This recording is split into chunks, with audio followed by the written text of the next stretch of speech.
người bên em, người ôm em mỗi khi đêm về.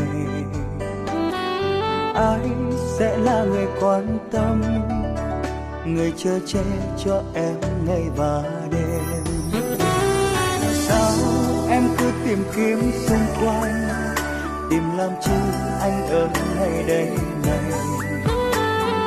Chắc em muốn tìm người hơn anh, tìm làm chi anh sẽ không để em đi. Hạnh phúc là khi được giữ em trong vòng tay, nhẹ nhàng như chiếc hôn anh trao cho em từ thuở ấy. Bàn tay anh đang chặt tay em, cố giữ em không rời xa. Nhưng em ơi, chắc anh không thể giữ nổi. Và ai sẽ là người bên em, cho em biết đâu là bờ, đâu là yêu, đâu là thương. Đây là điều anh rất lo. Còn riêng thì bên nhau hết duyên là gió ông trời, hay là xem như cơn gió lướt qua đời nhau.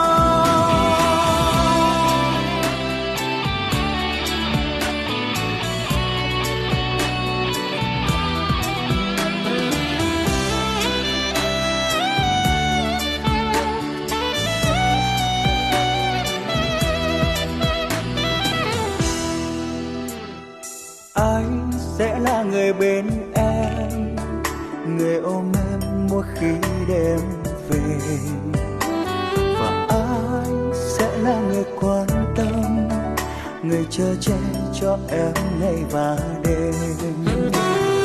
Sao em cứ tìm kiếm xung quanh, tìm làm chi anh ở ngay đây này.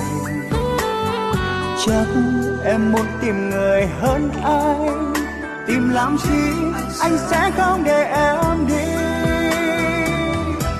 Hạnh phúc là khi được giữ em trong vòng tay, nhẹ nhàng như chiếc hôn anh trao cho em từ thuở ấy. Bàn tay anh đang chặt tay em, cố giữ em không rời xa. Nhưng em ơi, chắc anh không thể giữ nổi. Và ai sẽ là người bên em, cho em biết đâu là bờ, đâu là yêu, đâu là thương. Đây là điều anh rất lo. Còn riêng thì bên nhau hết duyên là gió ông trời, hay là xem như cơn gió lướt qua đời nhau.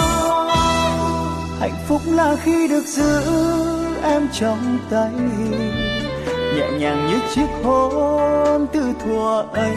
Bàn tay anh đã chặt tay em, cố giữ em không rời.